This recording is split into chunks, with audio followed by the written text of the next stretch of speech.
Cette dernière partie de la matinée est réservée, comme vous l'avez compris, à la restitution des travaux des étudiants, en tous les cas d'une partie de ces travaux, puisque le groupe était constitué d'une douzaine d'étudiants et finalement il y en a 4 ce matin. Il devait y en avoir 5, mais Élodie qui devait intervenir en premier sur la commission de contrôle, malheureusement, ne peut pas être parmi nous. Ce qui est un peu dommage parce que finalement on avait choisi, je dirais, les meilleurs dossiers, mais aussi un panel qui représentait la diversité un petit peu des travaux menés par les étudiants, puisque comme je l'expliquais, comme nous l'expliquions ce matin, Marine et moi, l'objectif était double. Il s'agissait de se répartir les fameux cartons. Donc généralement, ils ont travaillé à peu près sur 2 cartons et d'en faire donc un inventaire, une description assez méticuleuse. Et à partir de cette exploration des sources, des documents retrouvés dans ces cartons, extraire une idée, un projet, un sujet, avec évidemment après le truc un peu classique du dossier, c'est-à-dire une problématique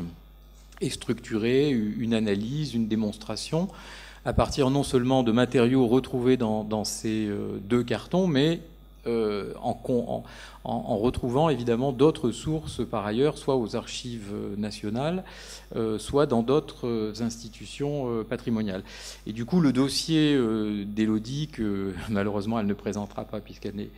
pas là, était, je dirais, assez représentatif d'un exposé, enfin d'un travail, d'un dossier portant sur une dimension, j'allais dire, purement institutionnelle, puisqu'elle avait travaillé donc, elle, quasiment que sur le carton ou les cartons qui lui avaient été confiés et qui constituaient un matériau assez cohérent, puisqu'il s'agissait de documents concernant la commission de contrôle, avec des courriers, des documents administratifs, enfin des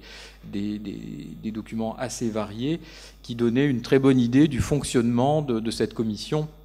entre 1916, grosso modo, et le milieu des années 30. Donc, puisque Élodie n'est pas là, nous allons donc commencer par Charles. Donc vous allez voir qu'effectivement, ces 4 interventions des étudiants montrent qu'ils ont su, à partir de ces cartons, trouver des sujets assez différents les uns des autres. Parfois en se focalisant comme ça sur un objet qui était généralement un film, ou parfois en prenant des directions un petit peu plus transversales. Ce qui est un petit peu le cas du travail de Charles sur Germaine du Lac. Donc je lui laisse maintenant la parole.